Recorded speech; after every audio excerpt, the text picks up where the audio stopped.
आलिया भोगासी असावे सादर देवावरी भार घालून या मग तो कृपा सिंधू निवारी साकडी इरते वापुडे काय रंक. प्रस्तुत प्राप्त प्रसंगी चिंतन रूपी सेवेकरता निवडलेला अभंग संत हृदय सम्राट विश्वसंत वारकरी संप्रदायाच्या इमारतीला लाभलेला कलश म्हणजे तुकोबाराय यांचा 4 चरणाचा बहुतेक पाठ असलेला अभंग सेवेकरता निवडला. अभंगाचा थोडक्यात भावार्थ सांगायचा तो असा. या अभंगामध्ये तुकोबाराय यावत विश्वामध्ये जन्माला आलेल्या जीवाला सुखदुःखाच्या प्रसंगामध्ये सुखाचे झटके माणूस पचवतो, दुःखाचा एक एक सेकंद मोठा वेदनादायी ठरत असतो. ते पचवत असताना फार वेदना होतात. कधी कधी भीतीच्या पोटी दुःखामध्ये माणूस चुकीच्या रस्त्याला पावलं जातात. कधी कधी आत्महत्या करायला माणसं प्रवृत्त होतात.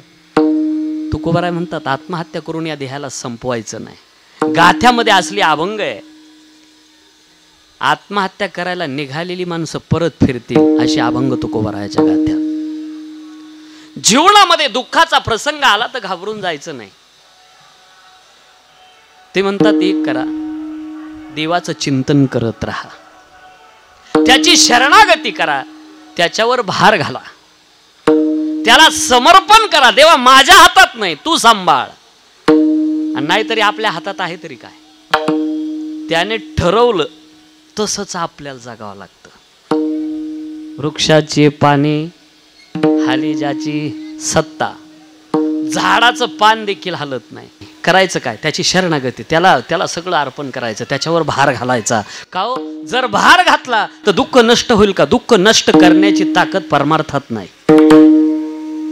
मग ऐकणारे म्हणतील बरं झालं आपण परमार्थ केला नाही, तेच चांगलं आहे. कारण परमार्थामध्ये दुःख नष्ट करण्याची ताकदच जर नसेल, परमार्थ नेमकं करतो काय, त्याच्याकरताच हा अभंग घेतलाय. परमार्थ दुःख नष्ट करत नाही, दुःखाच्या वेदना कमी करतो. मला वाटतं इकडच्या पेक्षा इकडं पटकन कळल पाठीमागं. मी तुम्हाला विचारतो, दूध तापवायला ठेवलं 2 मावल्यांनी, चुलीवर नाही गॅसवर म्हणावं लागेल, भाषा बदलावी लागेल. आता गॅसवरती तापवायला ठेवलं, दोघी बाहेर आल्या, वट्ट्यावरती अशा गप्पा रंगल्या दोघीच्या, भाजी निवडता. आता त्या गप्पा का इथं कीर्तनात सांगू का? असल्या गप्पा रंगल्या, 2 मावल्या बसल्या आणि तिसरीचा विषय झालाच नाही. असाच दिवसच तुमच्या जीवनात आहे की नाही कोणास ठाव.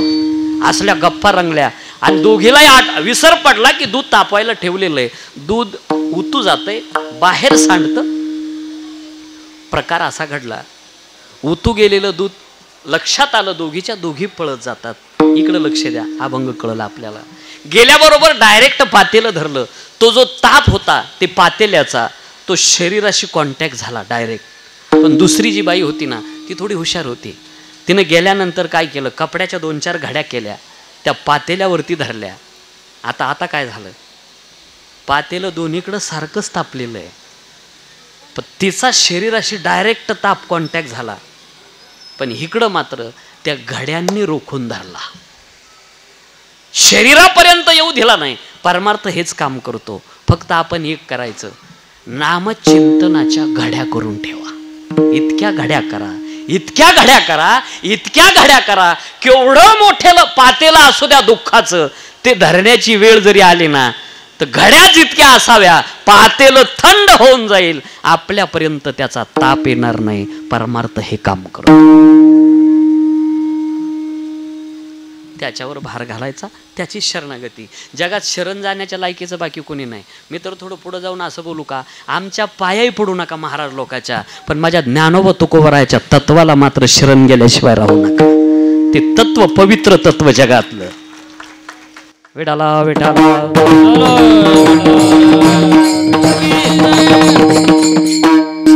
अभंगाचा सरळ अर्थ तुमच्या समोर मांडला. ज्या निमित्तानं मी या ठिकाणी बोलतोय सर्वांना ज्ञात आहे निमित्त काय आहे ते. आपल्या या पवित्र अशा नगरातील एक प्रतिष्ठित कुटुंबातील पिताश्री कैलासवासी रमेश भाऊ भीमाजी मोरे यांच्या प्रथम पुण्यस्मरणाच्या निमित्तानं आपण सगळे एकत्र जमलात. हा जो काही परिवार आहे, त्यांचे भाऊ असेल, पत्नी, बहिणी, त्यानंतर भावकीतली मंडळी, मोरे परिवार, त्यांच्या कुटुंबातील त्यांची 2 मुलं आणि 1 मुलगी, गिरीश भाऊ आणि योगेश दादा, या योगेश भाऊंच्या माध्यमातूनच तुमच्या सगळ्यांच्या दर्शनाचा योग आला. त्यांचा आणि माझं फोनवरती कॉन्टॅक्ट झाला आणि त्या माध्यमातून आलो. त्यानंतर मुलगी आहे गौरीताई, असा हा मोरे परिवार. या निमित्तानं वारकरी संप्रदायातली थोर मंडळी या ठिकाणी जमलेली आहे. आमची आळंदीकर मंडळी, हे सगळे विद्यार्थी. एक विद्यार्थी म्हणजे माऊलीची हजेरी असते कीर्तनामध्ये. महाराजांची माझी अनेक वेळेला भेट झाली. मी नाव विसरलो आता. इंगळे महाराज, त्यानंतर माऊली अमोल महाराजांचं राम महाराज, आमचे प्रभू महाराज, समस्त आळंदीकर मंडळी, उपस्थित असलेले आमचे गुरुवर्य समान असणारे बाबा, दोघांच्याही चरणावरती नतमस्तक होतो आणि माझ्या शिवेला सुरुवात करतो. बघा, अभंगाच्या दृष्टीनं थोडीशी बैठक मांडतो. कसला आवाज चाललाय?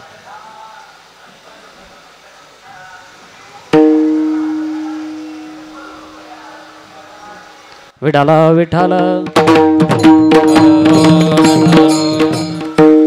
अभंगानुसार थोडीशी बैठक मांडतो. मला आपल्याला बसलेल्या सर्वांना असं विचारायचं, इथलचं मृत्यूलोकातलं मालक कोण आहे? आपण, देव, संत का जीव? या मृत्यूलोकातला वतनदार कोण आहे? जर देवाला जर विचारलं, देवा तू इथलचा वतनदार आहे का? स्वतः देव सांगतो, मी इथलचा नाही. प्रमाण किती गोड आहे पहा. ज्ञानदेवा ध्यानी रामकृष्ण म्हणे, ज्ञानदेवा ध्यानी रामकृष्ण म्हणे, रामकृष्ण म्हणे, ज्ञानदेवा ध्यानी रामकृष्ण म्हणे. वैकुंठ भुवनी घरा गेले, वैकुंठ भुवनी घर गेले, हरिमुखे म्हणा, हरिमुखे म्हणा, हरिमुखे म्हणा, हरिमुखे म्हणा. वैकुंठ भुवनी घर गेले, वैकुंठ भुवनी घर गेले, हरिमुखे म्हणा, हरिमुखे म्हणा, हरिमुखे म्हणा, हरिमुखे म्हणा. देव म्हणतो मी मृत्यू लोकातला नाही, मग मी वैकुंठात. बरं, संत म्हणतात आम्ही इथलचे नाही, वैकुंठवासी आम्ही, याची कारणासी आलो.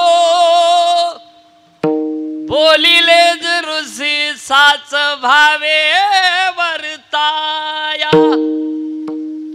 आम्ही वैकुंठवासी आलो, याची कारणासी. आम्ही वैकुंठवासी आलो, याची कारणासी. बोलिले ते ऋषी साच भावे वर्ताया. बोलिले ते ऋषी साच भावे वर्ताया. धारू संतांचे मार्ग, धारू संतांचे मार्ग, संतांचे मार्ग, धारू संतांचे मार्ग, धारू संतांचे मार्ग, धारू संतांचे मार्ग, संतांचे मार्ग, धारू संतांचे मार्ग. संत म्हणतात आम्ही वैकुंठातले, देव म्हणतो आम्ही वैकुंठातले. आता राहिलो कोणी इथलचं? बोला ना, आपण मालक आहे का? जर मालक असतो इथलचे, ज्ञानोबरायांची भाषा किती गोड आहे. भगवान सांगता अर्जुना, देहाची गावालिया, जन्म मृत्यूची सोहळिया, नान म्हणू धनंजया परिओ. जिया परी धनंजया नान म्हणू गावा आलिया देहाच्या. गावाला गेलेला कोण असतो? पाहुणा असतो की नाही, पाहुण्यांना पाहुण्यासारखं राहायचा, हक्क दाखवायचा नाही. इथं आपण आलो पाहुण्यासारखे आलो म्हणून लय पसारा करीत बसू नका. हाय त्याच्यात समाधानी राहा. काय नाही, सगळं इथं राहून जाईल. बरं, तुम्ही जे करताय त्याचे मालकच तुम्ही नाही राव. तुम्ही जर मालक असते तर आपण गेल्यावर मुलाचं नाव सातबाऱ्यावर आलं असतं का? काहीच करायची गरज नाही, आपोआप नाव येतं. तो तरी मालक आहे का? ज्याचे मालक आपण नाही त्याच्यात आपण रंगलेलो आहे. तिथं गेल्यानंतर तुम्हाला विचारणं होणारच नाही, तू बंगला का बांधला नाही असं विचारणारच नाही. तिथं गेल्यावर फक्त तुमचं रेकॉर्ड तपासल्या जाईल. का तुला पुणे जिल्ह्यामध्ये जन्माला घातलं होतं, भक्तीनं दुमदुमलेला असा हा जिल्हा, आणि तू कधी दर्शनाला माऊलीच्या गेला नाही, आळंदीला तिकडं ढुंकून पाहिलं नाही. गावात मारुतीच्या मंदिरात सुद्धा पोळ्याच्या दिवशीच जायचा. हा, त्याच्यानंतर वर्षभर मारुतीची गाठ नाही. तिथं दयामया नाही, तिथं हे कामात येईल तुम्ही केलेलं. आता आपली चांगली वेळ चाललेली आहे, नाही आपल्याला वेळ ना फार नामचिंतन करायला. लई कामं राव चांगली करण्यासारखी.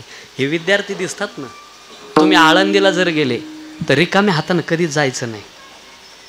कोणत्याही आश्रमावरती विद्यार्थी जर पाहिले ना असे, एक 400-500 रुपयाचा भत्ता तर द्याल का नाही नेऊन. आता आपली खूप चांगली वेळ चालली, पहिल्यासारखा काळ नाही राहिला आता. कारण ज्या वेळेला विद्यार्थी अवस्थेत माणूस असतो ना, त्याची अशी इच्छा असते गावाकडून कोणी आलं का त्यानं खायला काहीतरी आणावा. फार कठीण काळ असतो दादा तो. नाहीतरी एक करा, दिवाळीच्या अगोदर जर आळंदीला चक्कर झाला तुमचा, एका विद्यार्थ्याला एक ड्रेस तर घ्याल की नाही. आपल्या लेकरांना भरपूर, त्याला सांगा या वर्षी तुला कपडे नाही, आळंदीच्या विद्यार्थ्याला घ्यायचे म्हणून. प्रत्येकाच्या अंतःकरणात ज्या दिवशी ही वृत्ती तयार होईल ना, त्याच दिवशी आमच्या महाराष्ट्रात खरी दिवाळी साजरी होईल.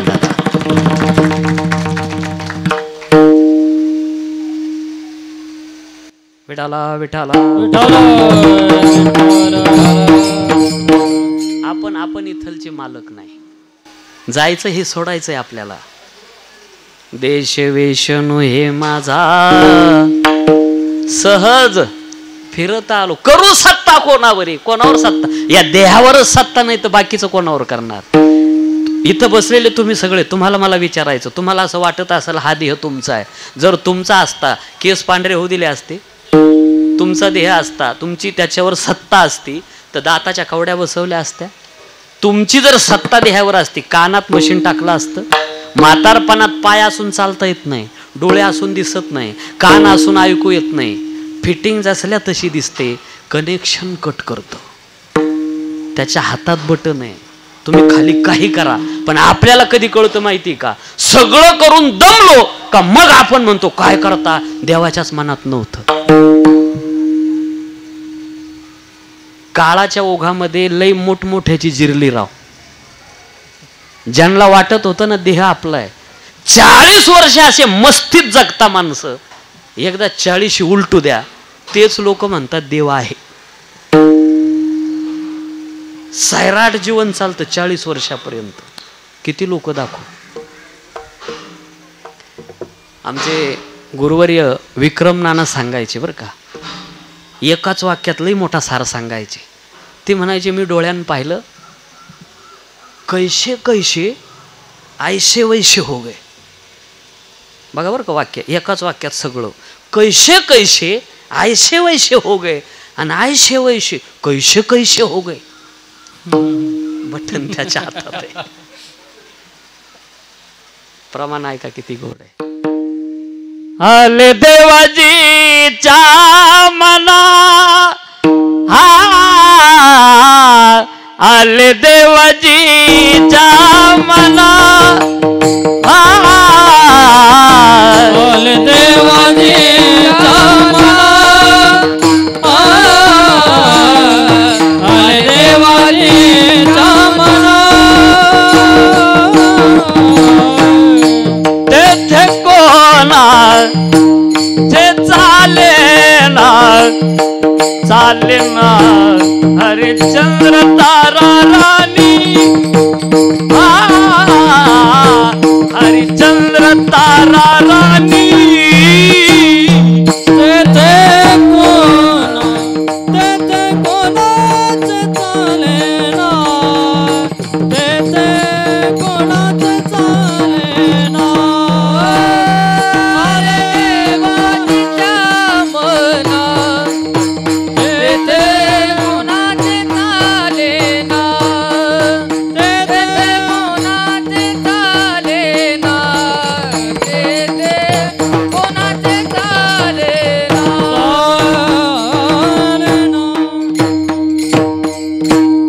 त्याच्या जर मनात आलं आता रस्त्यात जाता जाता रामकृष्ण हरी म्हणून गर्दी जमा करू, क्या भरोसा, त्याच्या हातात आहे सगळं.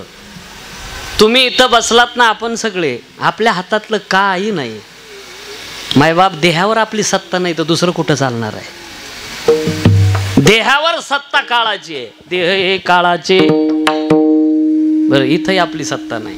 बरं धन तरी आपलं आहे का? धन कुबेराचे तेथे मनुष्याची काय आहे, इथं आपलं काही नाही. म्हणून इथं यायचा, आनंद लुटायचा. हरिपाठ, कीर्तन, दिंडी, मठ, मंदिर, वारी, पावल्या, फुगड्या, हा आनंद लुटायचा. बुवाबाजीच्या नादी लागत बसायचं नाही. हा आनंद वारकरी संप्रदायातला आनंद लुटायचा. बस घरातच स्वर्ग आहे आपल्या.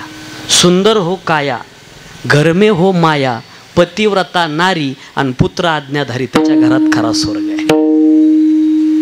विठाला विठाला. तुम्ही इथं बसले सगळे, तुमच्या पाठीमागं आता सध्या एक माणूस टपून बसलेला आहे.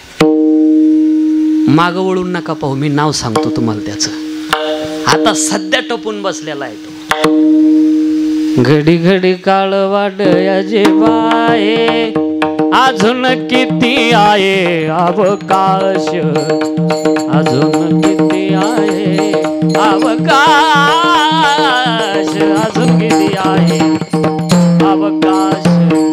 घडी काळ वाट याचे पाये, अजून किती आहे अवकाश, अजून किती आहे अवकाश, अजून किती आहे अवकाश, अवकाश. घडी घडी काळ वाट याची पाहे, अजून किती आहे अवकाश. तुम्ही बसलेले सगळे बरं का, हे एक चित्र मी तुमच्या समोर उभं करतो. तेवढं कोणाचं आहे मला सांगा. भला मोठा जटाचा मुकुट, त्याला रुद्राक्षाच्या माळा आहे, जिटेतून गंगा प्रवाहित आहे, डोक्यावर अर्धचंद्र, कपाळाला भस्माचे पट्टे, कानामध्ये सापाची कुंडल आहे, कंठ निळा पडलेला, गळ्यात असा भुजंग बसलेला, दंडामध्ये साप आहे बारीक बारीक, सगळ्या अंगाला भस्माची पट्टी आहे, मनगटात रुद्राक्षाची माळी आहे, एका हातात त्रिशूळ आणि एका हातात डमरू आहे. भोलेनाथ से निराला यहाँ कोई नहीं, भोलेनाथ से निराला यहाँ कोई नहीं, कोई नहीं रे यहाँ कोई नहीं, कोई नहीं रे यहाँ कोई नहीं, भोलेनाथ से निराला यहाँ कोई नहीं, भोलेनाथ से निराला यहाँ कोई नहीं. काय संदेश दिला माहिती? माझ्या मुद्द्याचं घेतो फक्त. गळ्यात बसलेला तो जो बाबा आहे ना, याचं नाव काळ आहे. आठवण करून दिली प्रत्येकाला, काळ आपल्या बोकांडी बसलेला आहे. आठवण ठेवा. ज्या दिवशी मरणाची आठवण होईल त्या दिवशी चुकीच्या रस्त्याला आपले पावलं कधीच जाणार नाही. पण मारून मरणाची कार्य नाही आठवण, विसरलाय मरायचं. जसं आता ज्यांच्या निमित्तानं पुण्यस्मरण आहे, असं आपल्या निमित्तानं सुद्धा होणार आणि कोणीतरी कीर्तन करणार. हाच दिवस आपला सुद्धा येणार आहे, हेच आपण विसरलोय. सावधान. आपलं चाललं कसं माहिती आहे का? एकाला अशी सवय होती, बाजारात गेला का खायला काहीतरी आणायची. त्या दिवशी बाजारामध्ये गाजरं लई भारी आले होते, लई लाल चटक गाजरं. त्याला असं वाटलं किलो 2 किलो 800 पावशेर घेतल्यापेक्षा एक खट्टी 5 किलो गाजरं आणली. घरचे सगळे म्हणले काय भारी गाजर आहे बा. आणि उंदराचं लक्ष गाजराकडे गेलं. उंदीर उंदराने एक गाजर तोंडात धरलं आणि बिळात गेला. तेवढ्यावर समाधान मानायला पाहिजे होतं उंदरानं. पण त्यानं विचार केला उंदरानं, चर्चा चाललेली चौथ्या लाटीची, जर आलीन लॉकडाऊन झाला मग काय करायचं, या अगोदर गाजर वाहून घेऊ. जेच उंदीर गाजर व्हायला भेटला, गाजर ते बीळ, गाजर थोडी नाही ना, अख्खी रात्र गेली उंदराची. अशी मस्त थप्पी लावून ठेवली. शेवटचं गाजर राहिलं. शेवटचं गाजर आणायला उंदीर गेला, गाजर तोंडात धरलं आणि बोक्याचं लक्ष उंदराकडे गेलं. जशी झडप घातली, गाजरा सकट उंदीर खाल्ला. ती थप्पी तशीच राहिली राव, गाजराची थप्पी तशीच राहिली. तुम्हाला असं वाटतं का मी उंदराबद्दल बोललो म्हणून? पाहतो उंदीर घेऊन जाय बोका, पाहतो उंदीर घेऊन जाय बोका, उंदीर घेऊन जाय बोका, पाहतो उंदीर घेऊन जाय बोका. ऐसा काळ लोका, ऐसा काळ लोका,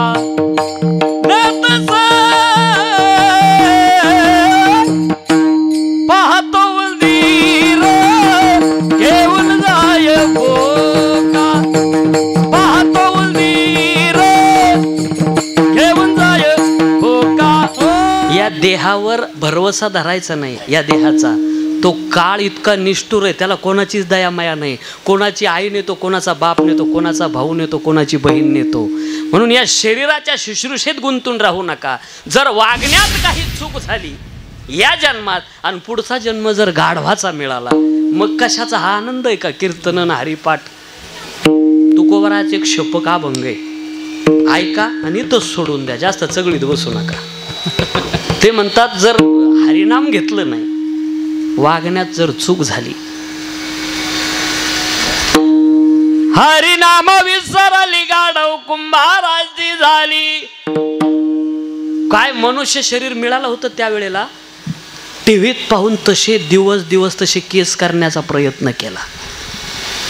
आता कशाची वेणी फणी सदा पाठीवरी गोनी, हरिनाम विसरली गाढव कुंभाराची झाली. काय लोकांचं सगळं शुश्रूषेत रंगलंय. थोडीशी त्वचा काळी पडू द्या, प्लॅस्टिक सर्जरी, लाखो रुपये या मरक्या शरीरावर लोक खर्च करायले. इकडं तर लई पटकन कळलं, कोण कोरपडीचा रस लावतं, कोण सगट कोरपडच खातं, कोण ते तुळशीचा पाला चोळतं. मी आज जर सांगितलं बिब्याचं तेल तर लावतील लोक. लावायचं नाही बरं का, सुजत माणूस त्याला. बाथरूम मध्ये जाऊन जर पाहिलं तर इतक्या बाटल्या उलट्या पालट्या लटकवलेल्या. बाथरूम एका दुकाने तेच कळवणार आहोत. सौंदर्य प्रसाधने सगळे. जुन्या काळामध्ये जुनी म्हातारी बसलेली, एवढले बाथरूम अशा बाटल्या आणि एवढ्याला साबणा असला चावटपणा होता का. विहिरीतून एक बादली काढायची, डोक्यावरून टाकली, थोडीशी माती अंगाला चोळली का नखापर्यंत माणूस पवित्र होता. आता कसलो, आता head wash, face wash, hand wash, किती वॉश निघाले. सोना बात, चांदी बात, एवढे बात असून फिर भी गंदा फटक. सौंदर्य टिकवण्याकरता शारीरिक श्रमाची गरज आहे, तेच राहिलं नाही आता. शारीरिक श्रम कोणाचीच तयारी नाही करायची. या जुन्या म्हाताऱ्या बसलेल्या आहेत, त्यांच्या चेहऱ्यावर तुम्ही अजून बघा, त्यांचे चेहरे अशा गुलाबाच्या फुलासारखे टवटवीत आहे. शारीरिक श्रम होते. पहाटे उठायचं, त्याच्यानंतर 3-3 किलोमीटरहून पाणी आणलंय या जुन्या म्हाताऱ्यांनी. सगळ्या घराचं दळायचं जात्यावरती आणि पापड लाटायचे. असं पोळपाट बिल नव्हतं. आता तो काळ नाही राहिला, मशनी आल्या. पापड लाटायचं तरी आता त्रास आहे का काही. असा उंडा टाकला, पापड तयार. चपाती बनवायची तरी उंडा टाकायचा, दाबलं चपाती तयार. पुरणपोळी बनवायची, एका बाजूनं कणिक टाका, दुसऱ्या बाजूनं पुरण टाका, बटन दाबलं पुरणपोळी तयार. आता फक्त एक मशीन यायचं राहिलं. पाहुणा आला का डायरेक्ट मशीन मध्ये लुटून द्यायचा. बटन दाबलं का त्याचे तो पान खाऊन बाहेर. म्हणजे चहा द्या रे पाणी द्या, डोक्याला तापच नको. या युगात आपण वावरतोय. या शरीराची तुम्ही किती शुश्रूषा करा, हे सोडावं लागणार आहे. करायचं. रक्ताची नाती सांभाळा मायबाप, नातं तुटू देऊ नका. जेवण्याकरता अख्खा महाराष्ट्र बोलवाल, जेवण करून निघून जाईल. ज्या दिवशी तुमच्यावर वेळ येते ना, फक्त रक्ताची नाती कामात येतात. दादा सांभाळा. हे जीवन है माटी का खिलौना, माटी का खिलौना है, माटी का खिलौना. पानी पड़े घट जाई, पानी पड़े घट जाई. भजन करे वाई, जीवन दो दिन का. भजन करे भाई, जीवन दो दिन का. फार थोडा विषय, सावधान. परत पाठीमागे या. आपण कुठून सुरुवात केली होती? देव, संत आणि जीव. मी असं विचारतो, देवाला केलेलं कर्म भोगावं लागतं का? हा म्हणा, नाही तर नाही. आपलं कुठं टीव्हीला चाललेलं आहे. कर्म देवाला भोगावं लागतं. कोणतं एक म्हणा, कोणी हा म्हणा, कोणी नाही म्हणा, कोणाच तरी बरोबर येईल ना. केलेलं कर्म देवाला भोगावं लागत नाही, कारण कर्म त्याच्यापासून तयार झाली, पण भोगताना दिसतो. या जगाला कर्माचा नियम ध्यानात यावा. मोठे माणसंच बिघडले, महाराज लोकच जर एकादशी धरीत नसले, मग ते पुढची माणसं उद्या सोडायची तर आजच सोडून मोकळे. इकडे लक्ष द्या. विठाला विठाला. कुंडली काबरदारी विठ्ठल श्री ज्ञानदेव पंढरीनाथ भगवान माऊली ज्ञानेश्वर महाराज. कर्मे राम वनवासा गेला, कर्मे दशरथ वियोगे मेला. कर्मे रावण क्षय बावला, वियोग घडला सीता देवी. कर्मानं भल्या भल्यांना नाही सोडलं. कर्म असे प्रभू रामचंद्र वनात जातात. काळाला आपल्याला वनवास आहे. त्यावेळेला प्रभू रामचंद्र ज्या वेळेला निघाले, चित्रकूट पर्वतापर्यंत आले. भरतानं उपोषण केलं, अन्न पाणी त्याग केला. एक काम करा, मी अयोध्येचा सांभाळ करील, राजगादीवर बसणार नाही, तुमच्या पादुका द्या. प्रभू रामचंद्राच्या पादुका भरतानं घेतल्या. तिथं काय चित्रकूट पर्वतावर चपलाच्या दुकाना नव्हत्या.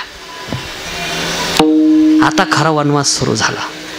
पायात ज्याला गालीच्यावर चपला घालून चालायची सवय, डोंगरातले खडे रुतायला लागली.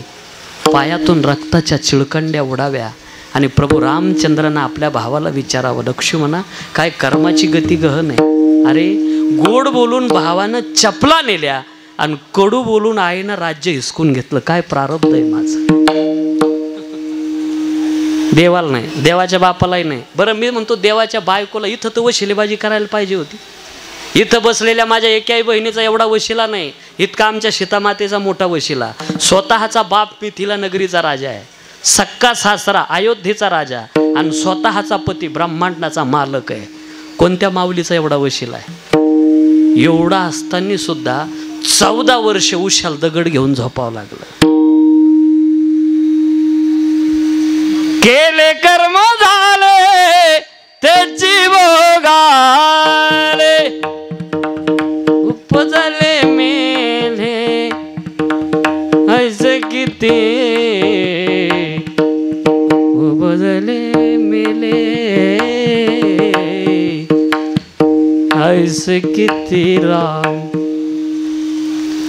प्रकार असा घडला, सीतामातेला चोरून नेलं रावणानं. आमच्या नाशिकचा प्रसंग आहे. अशोक वनामध्ये ठेवल्यानंतर त्रिजटा राखण करण्याकरता त्रिजटा विचारते, सीते इथं कशी आली माहिती का? सीता विचारते, तू सांग काय चूक घडली माझ्याकडून? एखाद्या तीर्थाचा भंग केला, गाय वासराची ताटातूट केली, का एखाद्या सत्पुरुषाला बिघडवण्यात आलं? त्रिजटा सांगते, तुला लहानपणापासून ओळखते. तू ज्या वेळेला लहानपणी तुझ्या बापाच्या घरी धनुष्याचा घोडा घोडा करून खेळत होती, एक राघू मैनाची जोडी विकण्याकरता येतो. राघू मैना घ्या, राघू मैना घ्या. सीतेनं पाहिलं का रे, मैना किती सुंदर आहे, तेवढी देतो का? बारीक सोर सोडून ठेवता का? तेवढी मैना देतो का? विकणाऱ्यानं सांगितलं, ताईसाहेब विकायलाच आणलंय, पण जोडी, नुसती मैना नाही. सीतेनं सांगितलं, मी राजाची मुलगी, मला अक्कल शिकू नको, मला फक्त मैना पाहिजे. मैना सीतेनं घेतली.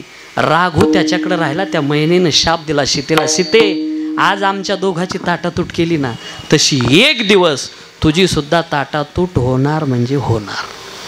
देवाच्या बायकोला देखील चुकलं नाही, केले कर्म झाले त्याची भोग आले. चला पुढं. आपण तर जीव आहे, आपल्याला केलेलं भोगावंच लागणार.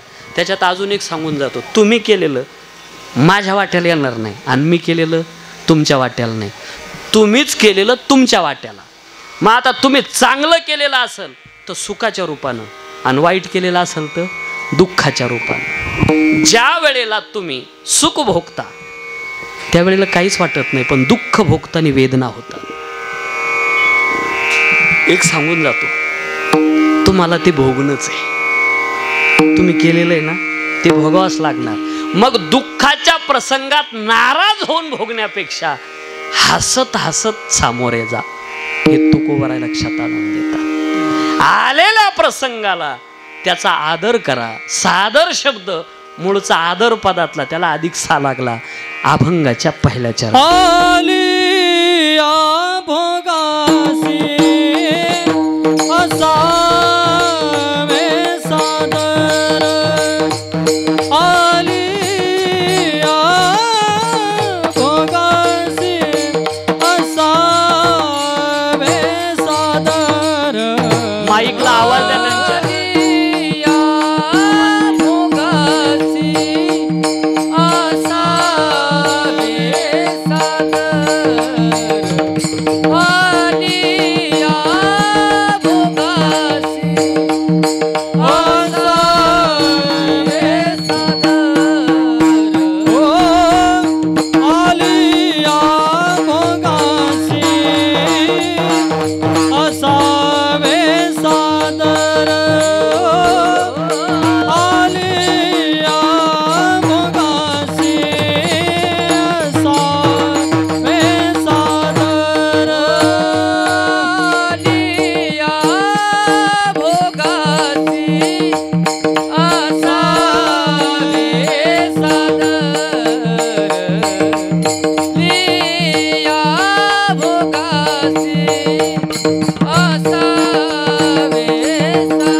आपण केलेले आपल्याला भोगणंच आहे. दुःखाचा प्रसंग जरी आला तर आनंदानं सामोरे जायचं. नुसतं बोलले नाही तुकोबाराय. मंबाजी बुवाने काठ्याने झोडपला, हात चेपायला घरी गेले. बदल्याची भावना अंतकरणात ठेवू नका. केवढा मोठा संदेश दिला तुकोबारायाने. ज्या दिवशी तुमच्या अंतकरणातून बदल्याची भावना गेली का देवाला भेटण्याच्या पात्रतेचे तुम्ही झाले समजा. तुम्हाला शेजारणीनं शिवी दिली ना, तुम्ही इकडून लगेच झटपट तिला शिवी नाही द्यायची. तिला काय शिव्या द्यायच्या तेवढ्या देऊ द्या. तुम्ही फक्त गोड बोलत राहा तिच्याशी, गोड बोलत राहा, गोड बोलत राहा. तिला झोपल्यानंतर सुद्धा तुमची आठवण होईल. किती गोड बोलते, किती गोड बोलते. मला असं वाटतं की ही मागच्या जन्मात साखर कारखान्याची डायरेक्टर असावा. साचानी मवाळ मितिले आणि रसाळ शब्द जैसे कल्लोळामृताचे रे. मोकळे मन रसाळवाणी, मोकळे मन रसाळवाणी, मोकळे मन रसाळवाणी, मोकळे मन रसाळवाणी, मोकळे मन रसाळवाणी. याचे गुणी हे संपन्न, मोकळे मन रसाळवाणी, मोकळे मन रसाळवाणी, मोकळे मन रसाळवाणी. याचे गुणी हे संपन्न, मोकळे मन रसाळवाणी, मोकळे मन रसाळवाणी.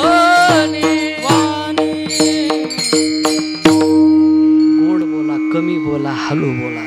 दुःखाचा प्रसंग आला, हसत मुखाने सामोरे जा.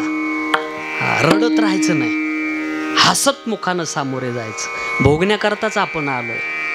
कारण देव आला घेण्याकरता, संत आले देण्याकरता, आणि जीव आला भोगण्याकरता. आगा कर्मे जै उरावे, तरी ते सुख दुःखे फळावे, तया ते भोगावया यावे. देहा एका सुखाच्या किंवा दुःखाच्या रूपानं भोगण्याकरताच आलेला आहे. बरं, सगळ्यात मोठे भोग इथूनच सुरुवात आहे जन्मापासून. आईच्या उदरात पडला, तिथं असं काय फॅनची सुविधा आहे का? एअर कंडिशन बंगला आईच्या उदरात? काय भाषा आहे ज्ञानोबा राहिली. विष्टाले पचोईकडे नाकी तोंडी कृमी किडे, गर्भवासाचे दुःख गाडे, कवना पुढे सांगावे. मातेची या उदर कोहरी, पचोनी विष्टेची आदातरी, उकडोनी 9 मासवरी जन्मो जन्मोनी मरती. काय सांगू गर्भीची यातना, मज भोगिता नारायणा, मांस मलमूत्र जाना आईच्या उदरात. बरं, जन्माला आला, दुःख संपलं का? त्याला आंघोळ घालायला अशी जखड म्हातारी असते. ज्या म्हातारीला तापलेला तवा उतरवण्याकरता पकड लागत नाही, अशी म्हातारी पाणी तापवायला. मी खेड्यातला माणूस आहे, मला माहिती सगळं. म्हातारी असा गल्लीत पाठ टाकणार, पाटावर बसली का आपल्या दोन्ही तंगड्या लांबून देणार. म्हातारीचे पाय म्हणजे गाडीच्या धुऱ्याच. आणि मग सांगणार, आण त्या पोराला इकडं. सासू असेल तर बरं, आजी सासू असेल तर मेलच ते पोरग. मग त्याला असं पालथ टाकणार. पालथ टाकणं चांगलं आहे का? नाही, तुम्ही कल्पना करा, तुम्हाला स्नानासाठी घरी बोलवलं, पाणी उतरून दिलं, टावेल दिला, साबण दिला, आणि सांगितलं पडा पालथे. तुम्ही का डोकं फिरलं का? त्या बालकाला बोलता येत नाही, चोळत असताना हात तर चांगला असावा. या म्हातारीने जर एखाद्याच्या पाठीवून हात फिरवला, असं वाटतं जणू काय एखादी बोरटी चोर बडली की काय. तेवढ्यावर थांबत नाही. उताना केला का उजवा हात डावा पाय, डावा हात उजवा पाय, उचापुरा गडी व्हायला पाहिजे. पुन्हा असा उभा धरायचा. सांग पुन्हा जन्माला येशील का? तो म्हणतो, हिच्या आंघोळीतून वाचलो तर आपल्याला नाशिकचा कुंभमेळा पाहायला गेला. पुन्हा असं डोकं ठोकायचं, गोल व्हायला पाहिजे. एक कानात फूक मारायची आणि असा तांब्या वळून शेजारणीच्या अंगणात फेकून द्यायचा. जाऊ दे तिच्या नातवाईवर रोग. बरं, त्याचं नाक थोडं चपटा असावा. ती म्हातारी असं 2 बोटांना धरणार. कोणावर फोल्ड करून कोणावर पडलं का? म्हातारीचे बोट म्हणजे वायरमनची पकडच. आणि मग झोळीत टाकल्या टाकल्या ते पोरग झोपत, बेदरलं ना ते. आणि मग तुम्हाला शेजारची बाई विचारिती, का हो झोपला का? तुम्ही काय म्हणतात माहिती का? हा आत्ताच नांदला ना त्याच्यामुळं झोपला. हा तुमचा गैरसमज आहे. नांदल्यानं नाही झोपला, तो ताणल्यानं झोपला. किती यातन आहे अहो हे. इथूनच सुरुवात आहे कर्माची. भोग बाहेर आला, हे इंद्रिय ना 10 इंद्रिय आपापल्या दिशेला धावतात. आवरत असताना सामान्य आत्मा. त्वचा पाहे मृदुपल, उदरवांची पूर्णान्न श्रवण मागती गायन. मधुर ध्वनी आलाप, ग्रानमच दफारी माळा. रूप पहावया डोळा, हस्तवांची ती खेळा. नाना लीळा स्वभावी, पाय वांचिती गती. ऐसी इंद्रिय ओढा ओढीती. पारस आहे बिघडता होय वाहून वत्स काढिता. ना तरी भनंग दौडिता भाल्यावर. म्हातारपणात अवघे करीती हाडहाड. ऐका अभंग लगेच पटकन कळल. एका मिनिटात अभंगात नेतो. उजव्या हाताकडे पहा सगळ्यांनी. इकडं पाहिलं का सगळ्यांनी? उजव्या हाताकडं वरती चांगली कर्म आहे. त्या चांगल्या कर्मापासून पुण्य तयार झालं आणि पुण्याचा उपभोग सुख आहे. 3 गोष्टी सांगितल्या, चांगली कर्म, पुण्य आणि सुख. मध्ये काय जाऊ का तुमच्या बेनू? मी किती बारीक सांगितलं. चांगली कर्म, पुण्य आणि सुख. आलं लक्षात आता? वरती काय? चांगली कर्म, त्याच्या खाली पुण्य आणि पुण्याचा उपभोग सुख आहे. या इकडं आता डाव्या हाताकडं. इकडं वाईट कर्म आहे. वाईट कर्मापासून पाप तयार झालं आणि पापाचा उपभोग दुःख आहे. वाईट कर्म, पाप आणि दुःख. चांगली कर्म, पुण्य आणि सुख. आता समोरासमोर जोड्या लावा. इकडं सुख आहे, इकडं दुःख आहे. इकडं पुण्य, इकडं पाप आहे. इकडं चांगली कर्म, इकडं वाईट कर्म आहे. ज्या वेळेला गेल्या अभंगात तुम्ही, गेल्या अभंगात आता ऐका, ज्या वेळेला तुम्ही सुख भोगता त्याच्या वरचं संपत. बोलन काय वरती? पुण्य. सुख भोगलं का पुण्य संपत. आणि इकडं ज्या वेळेला तुम्ही दुःख भोगता त्याच्या वरचं संपत. काय दुःखाच्या वर? पाप आहे. दुःख भोगलं का पाप संपत आणि सुख भोगलं का पुण्य संपत. आता मला तुम्हाला हे विचारायचं, तुमच्या जीवनातलं चांगलं संपावा का वाईट संपावा? वाईट संपायला पाहिजे ना, हे सगळ्याला मान्य. वाईट संपलं पाहिजे. वाईट संपलं पाहिजे म्हणजे पाप संपलं पाहिजे. मग तुम्हाला जर पाप संपवायचं असेल तर काय भोगावं लागेल?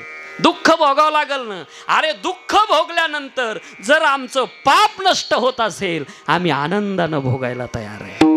आली या भोगाशी असावे साध दुसरं कारण. अशी 19 कारणं सांगणारे 4 वाजेपर्यंत. आता शिक दुसरे. तिसरं कारण आहे का? ज्या वेळेला तुम्ही दुःखात असतात त्यावेळेला देव जवळ असतो आणि तुम्ही सुखात गेले का देव लांब जातो. म्हणून तर कुंती मातेनं देवा द्यायचंच असेल ना तर दुःख दे. काय आता बावळट झाली का तू? सगळं जग सुखाच्या पाठीमागं पळतंय आणि तू काय मागायली? दुःख. आणि नाहीतरी तुझ्या जीवनामध्ये पहिल्यापासून दुःखाचे डोंगरच आहे ना. पाहते पांडव अखंड वनवासे,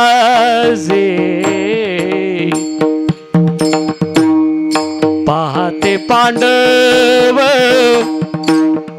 अखंड वनवासे. पांडव अखंड वनवासी, पाहते पांडव अखंड वनवासी. परित्या देवासी आठविती, परित्या देवासी आठविती. पाहते पांडव अखंड वनवासी, पाहते पांडव अखंड वनवासी.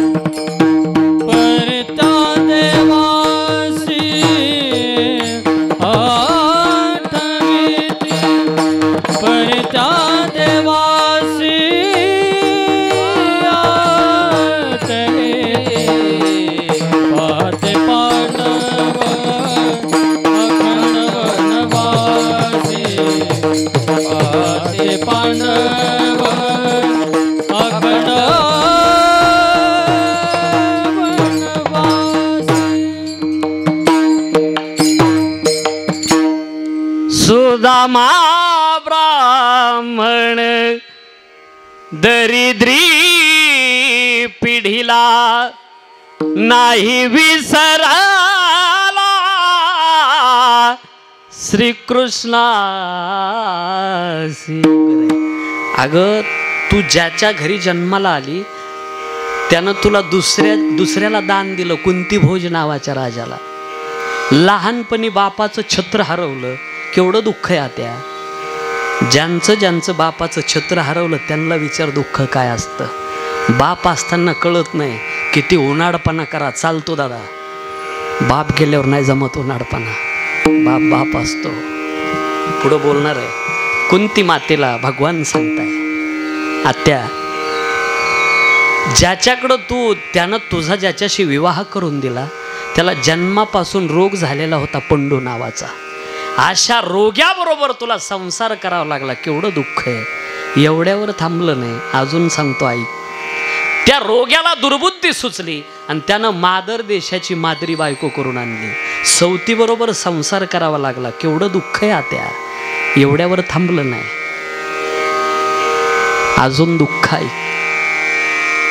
तेवढ्यावर नाही. पत्नीचा स्पर्श केला ना अंत झाला होता. आता हा लय मोठा कथा भाग आहे. तिकडे गेलो होतं. तरुणपणामध्ये विधवापण आलं तुला. केवढं दुःख आहे. आणि काही मावल्यांच्या पाचीला दुःख पुंजलेलं असतं.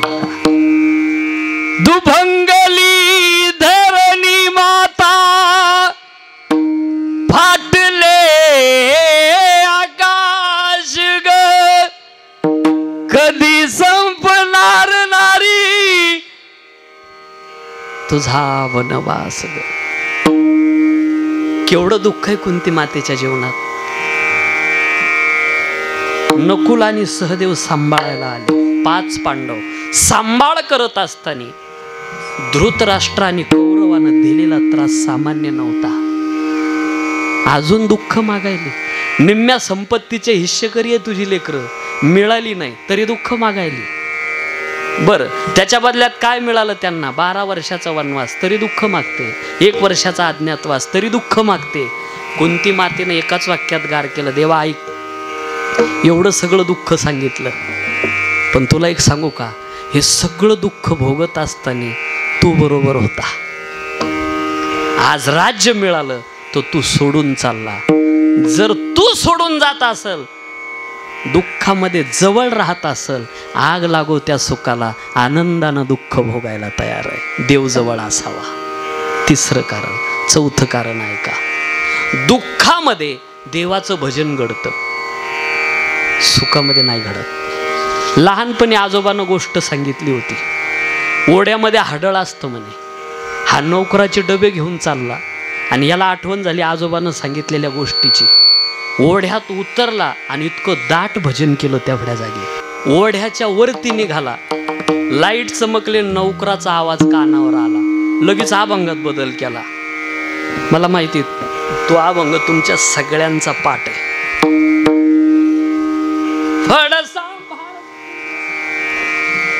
आलं लक्षात? हा अभंग पाठ आहे सगळ्यांचा. मला तुम्हाला हे विचारायचं त्यानं जे भजन केलं ते सुखात केलं का दुःखात केलं? दुःखात केलं. देवा दुःखामध्ये जर तुझं भजन घडत असेल तर आम्ही आनंदानं दुःख भोगायला तयार आहे. आत्ता 4 झाली. आपले 19 आहे. एक वेळेस संप्रदायाच्या नियमाप्रमाणे हाताने ठेवून आणि मुखानं नाम चिंतन करा. विठोबा रखुमाजे जय जय विठोबा रखुमाजे विठोबा रखुमा विठोबा रखुमा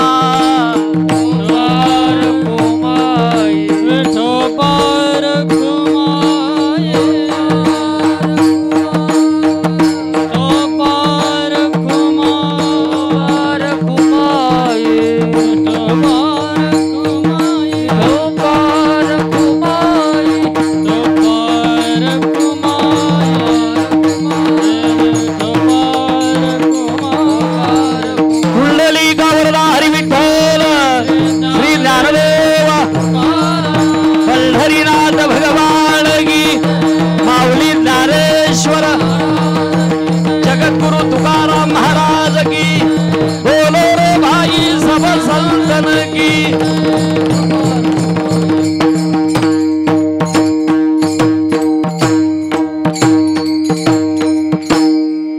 आलिया भोगासी असावे सादर देवावरी भार घालून या. आलेल्या दुःखाच्या प्रसंगाला हसतमुखाने सामोरे जा. अभंगाचा भावार्थ पहिल्याच चरणाचा अल्पमती बुद्धीप्रमाणे पाहिला. ज्या कामाकरता आलो ती मला करावं लागेल की बाप काय असतो या माध्यमातून यूट्यूबला माझं कीर्तन आहे आई बाप या विषयावरती, आणि त्या माध्यमातून त्यांचा माझा संपर्क झाला योगेश दादाचा आणि माझा, आणि येण्याचा योग आला. कैलासवासी रमेश भीमाजी मोरे यांचा अल्पसा परिचय त्यांनी मला आल्यानंतर दिला की एक गरीब घरातून आलेला हा माणूस एक छोटीशी नोकरी करण्याच्या उद्देशाने या ठिकाणी थांबतात, आणि त्या माध्यमातून नंतर कंपनी बंद पडल्यानंतर त्यांनी फुलांचाही हाराचा व्यवसाय केला. त्यानंतर रिक्षा वगैरे त्याच्यातून हे सगळं उभं केलं. मुलांना संस्कार दिले, आपल्या मुलीचं लग्न, हे कामं सगळी केली, आणि सगळ्याबरोबर नातं जोपासलं, नाती तुटू दिली नाही. मला वाटतं ज्या वेळेला बाप जातो आपला, मी इथं आमचे योगेश दादा आणि गिरीश भाऊ, गौरीताई, मी आपल्याला असं विचारतो, काय म्हणत होते तुम्ही, भाऊ का दादा? हां, पप्पा म्हणायचे. आता आता आपण काही केलं, काय केल्यानंतर पप्पा परत येतील? कधीच येणार नाही. आपला बाप ज्या दिवशी नजरेच्या आड गेला, मातीच्या आड गेला, नंतर तुम्ही किती आवाज द्या, कधीच नाही भेटणार राजा हो. म्हणून मी हात जोडून विनंती करतो आपल्याला, बाप जिवंत असेपर्यंत त्याच्या डोळ्यात कधी अश्रू येऊ देऊ नका. लई थोड्या दिवसाचा सोबती असतो बाप आपल्याला. ज्या वेळेला आपल्याला कळायला लागतं तिथून पुढं किती दिवस बाप असतो दादा. अरे आपल्या करताच तर आयुष्य समर्पण केलंय त्या बापानं. स्वतः करता काय केलेलं असतं त्याने, आपल्या मुलांकरताच. फक्त एक आहे, बाप हा झाकलेला कलाकार असतो, तो समोर येत नाही, पडद्या पाठीमागा असतो. सामान्य दुःख नसतं बापाच्या जीवनात. ही लेकरं आहे ना आळंदीत सोडलेली, ही मुलं लहान लहान, ही गरीब घरातून आलेली आहे. आळंदीमध्ये शिकायला गरीबाचीच लेकरं आहे. ज्या वेळेला बाप सोडवायला येतो ना, या मुलांची पेटी एका आश्रमात ठेवल्या जाते कोपऱ्यात. ओळखीचे शिक्षक नाही, विद्यार्थी नाही. बाप ज्या वेळेला पाहतो याच्या ओळखीचं कोणीच नाही, कसा राहील कोणास ठाव, जेवणाचं कसं होईल या विचारात त्याच्या डोळ्यात असे टचकन मोत्यासारखे आसू तरंगतात. पण मुलानं जर पाहिलं डोळ्यात अश्रू आहे, हा शिकणार नाही, पळून येईल. असा डोळ्याला रुमाल लावतो, बाहेर येतो, त्याला कळू देत नाही डोळ्यात पाणी आलं, बाहेर येतो आणि एकटा ढोरागोरासारखा रडत बसतो. त्याचं नाव बाप आहे दादा, जो कधी प्रगटच करत नाही. इकडच्या पेक्षा इकडं लई पटकन कळलं. बहिणीनो, तुम्ही रडाल सगळ्या, मला माहिती आहे रडाल तुम्ही. तुम्हाला दिवाळीच्या सणाचा आनंद कुठपर्यंत आहे? जोपर्यंत माहेरात तुमचा म्हातारा बाप जिवंत आहे. ज्या दिवशी माहेरातला बाप गेला तुमचा, की हक्काचा उमरा नाही राहिला तुम्हाला चपला सोडायला. अरे बाप हा लई मोठा आधार असतो दादा त्या घराचा. म्हातारी माणसं असताना कधीच कळाली नाही किती कामाची असतात. तुम्ही लई मोठा बंगला बांधा, तुमच्या बंगल्याच्या वट्ट्यावर तुमचा म्हातारा बाप बसलेला असावा. अरे लई शोभा असते दादा त्या बंगल्याला. पण ज्या दिवशी वट्ट्यावरचा बाप जातो का, घराचं घरपणच जातं दादा, शोभाच जाते बंगल्याची आपल्या. तुम्ही ज्या दिवशी तुमचं लग्न झालं बहिणीनो, जरा आठवा, मुलीत तर इतका जीव असतो बापाचा, मुलगी बापाचं काळीजच असते दादा. अरे मुलगी आणि बाप हे फक्त धड वेगळे असतात, दोघाचा आत्मा एक असतो. लहानपणापासून 18 वर्षापर्यंत काळजाचा तुकडा म्हणून मुलीला बाप सांभाळतो, आणि 18 वर्षानंतर तो काळजाचा तुकडा तोडून दुसऱ्याच्या हातात द्यायचा. किती मोठा दाता आहे बाप. सगळ्यात मोठा दुःखाचा प्रसंग बापाच्या जीवनातला हाच आहे. मुलगी सासरी जाताना नाही पाहू शकत तो. कसं निष्ठुर म्हणता बापाला. तुम्ही बहिणीनो, तुम्हाला विचारतो, तुमची गाठ सुटली, निघायचं नांदायला, तुम्हाला रडायला तुमची आई, मावशी, काका, काकू, मामा, मामी सगळे भेटले, तुमचा बाप नसल भेटला. तो नाही पाहू शकत तुम्हाला सासरी जाताना. कुठंतरी एका कोपऱ्यात दोन्ही गुडघ्यात मुंडकं घालून रडत बसलेला असतो एकटा. 2-4 माणसं त्याला सापडून आणतात. ज्या वेळेला मुलगी बापाला पाहते, सगळ्यांकडे हळू जाते, पण बाप पाहिला का दादा पळत सुटते. बापाच्या गळ्याला मिठी मारते. मोठ्यानं हंबरडा फोडतो तो बाप ढोरागोरासारखा. ढेकळावर पाणी पडलं का ढेकूळ कसा विरघळतो. मुलगी सासरी जाताना ती स्थिती बापाची झालेली असते. 4-4 माणसं मिठी सोडतात, मिठी सुटत नाही. प्रेम प्रीतीचे बांधले, ती ना तोटी काही केले. ज्या वेळेला मुलगी गाडीत बसते, गाडी सुरू होते दादा, बाप गाडीकडं पाहत नाही, नाही पाहू शकत दादा. उलट्या बाजूला तोंड असतं बापाचं, ढसढसा रडत असतो. पण हळूहळू गाडी सुरू होते ना, बाप पाठीमागं फिरतो, गाडीला अशी थाप मारतो, ड्रायव्हरला गाडी उभी करायला सांगतो. बहिणीनो, तुमच्या बाजूनं नाही येत बाप तुमचा, जावयाच्या बाजूनं जातो. ड्रायव्हरला काच खाली करायला सांगतो. कधी झुकलेला नाही तुमचा बाप, ताट मानेनं जगणारा तुमचा बाप आहे. पण आज तुमच्या करता, या काळजाच्या तुकड्या करता जावयासमोर असा झुकून हात जोडून नम्र होऊन बाप जावयाला सांगतो, तुमच्या करता आज झुकला बरं का बाप तुमचा. जावयाला सांगतो, हे बघा लय लाडात वाढलेली आहे, तिला फारसं अजून कळत नाही, अज्ञानच आहे ती. जर एखादी चूक झाली तर तिच्या बापाची समजा आणि तिचा गुन्हा पदरात घ्या. त्याच्याकरता हा तिचा बाप हात जोडतो तुमच्या पुढं. काय बाप असतो दादा. बाप कष्टाचा काबाडी, ऊस मळ्यात तोडतो या, माझा कंठ दाटतो या, गोष्ट बापाची सांगताना मला कस तरी होत या, बाप डोळ्यात बघताना माझा कंठ दाटतो या, गोष्ट बापाची सांगताना. माय बाप, दिवाळीचा सण जर आला, त्या बापाची गंमत पहा. म्हातारीला लुगडं घेईल, सोनाला साडी घेईल, नातवांना कपडे आणतो. म्हातारीला देखील लुगडं आणणारा बाप दिवाळीच्या दिवशी फाटक्या कपड्याचा राहतो दादा, त्याला बाप म्हणा. सगळ्यांची दिवाळी सजवतो आणि स्वतः फाटका राहतो. बाप कष्टाचा काबाडी, ऊस मळ्यात तोडतो या. एक विनंती करतो मी आपल्याला, तुम्हाला सेवा नाही करता आली तुमच्या मायबापाची म्हाताऱ्या तर करायची नाही, पण त्यांना टाकून नाही बोलत जायचं दादा. अरे तुम्ही ज्या वेळेला एखादा वाकडा शब्द बोलतात ना, जसा पहारीनं आपण घाव घेतो ना जमिनीत, तसा त्यांच्या काळजात घाव पडतो दादा. विनंती आपल्याला, तुम्ही ज्या वेळेला वाकडा शब्द 10 वर्ष जगणारा बाप तुमचा 5च वर्षात आटपून घेईल. सांभाळा ना दादा. अरे म्हातारपण आहे, थोडं बडबड करत असला तरी मेंदूचं संतुलन राहत नाही म्हातारपणात. पण तुमचा बाप आहे याचा विसर पडू देऊ नका. बडबड करतोय पण बाप आहे विसरू नका. थोडीफार घाण केली, रात्रीची वेळ आहे, जवळपास घाण केली, थोडं सांभाळा माझ्या दादानो. अरे लई केलंय त्यानं आपल्याकरता.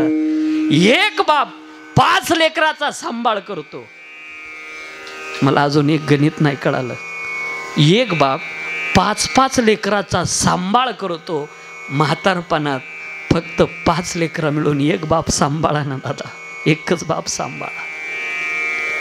बाप कष्टाचा काबाडी, ऊस मळ्यात तोडतो या, माझा कंठ दाटतो या, गोष्ट बापाचे सांगताना. बाप कष्टाचा काबाडी, ऊस मळ्यात तोडतो या, भाकर पोरांना ठेवून कांड उसाच चाखतो या खमीस खवाटी फाटलेलं सुई दोऱ्यानं शिवलेलं माझ्या बापाच्या धोत्राला सदा थिगळ जोडलेलं आली जत्रा गावाची बाप जत्रत जायाचा उधार पाधार कापड पोरांना न्यायचा जुन्या फाटक्यान बाप जत्रत फिरायचा आमच्या सुखाची चिंता बाप सदा मनात करायचा बाप सदा मनात झुरायचा लग्न लेकीच करेन ढांगा ढोंगा हुंड्यासाठी शेत मळ्याला विकीन असा कनवाळू बाप जेव्हा सोडून या गेला असा कनवाळू बाप जेव्हा सोडून या गेला. जीवनामध्ये जोपर्यंत आपले मायबाप जिवंत आहे त्यांची सेवा करा दादा. अरे ज्याला कमी कष्टात जास्त फलाची प्राप्ती करायची ना आपल्या आईबापाची सेवा करा. मी 2 वाक्य सांगतो थांबतो. देवाची सेवा केली आणि आईबाप भेटले अजून नाही ऐकलं. देवाची सेवा केली आणि आईबाप भेटले नाही ऐकलं मी. पण आईबापाची सेवा करता करता देव भेटला नुसता भेटला नाही. 28 युगे झाले अजून उभा आहे. मायबापाची सेवा करा. मायबापे केवळ कासी तेने नव जावे तीर्थाशी सकळ तीर्थाची धुरे. आणि जी एका माता पितरी झालेली सेवा ज्या पित्याच्या निमित्तानं या ठिकाणी घडली त्यांच्या चरणी समर्पित माऊली ज्ञानोबा यांच्या चरणी समर्पित करून सेवेला पूर्ण विराम दे. ज्ञानेश्वर माऊली ज्ञानराज माऊली तुकाराम ज्ञानेश्वर माऊली माऊली ज्ञानेश्वर माऊली ज्ञानराज माऊली ज्ञानेश्वर माऊली ज्ञानराज माऊली ज्ञानेश्वर माऊली ज्ञानराज माऊली ज्ञानेश्वर माऊली. जय विठ्ठल जय जय जय विठ्ठल जय जय विठ्ठल जय विठ्ठल जय जय बोलिले पुरे वेडेवा पुढे उत्तरे क्षमा अपराध महाराज तुमका नाही विचारिता देता मी आपुला क्षमा अपराध महाराज का म्हणे ज्ञानेश्वरा रखा पाया क्षमा अपराध महाराज ज्ञानदेव तुकाराम देव तुकाराम ज्ञानदेव तुकाराम देव तुकाराम तुकाराम तुकाराम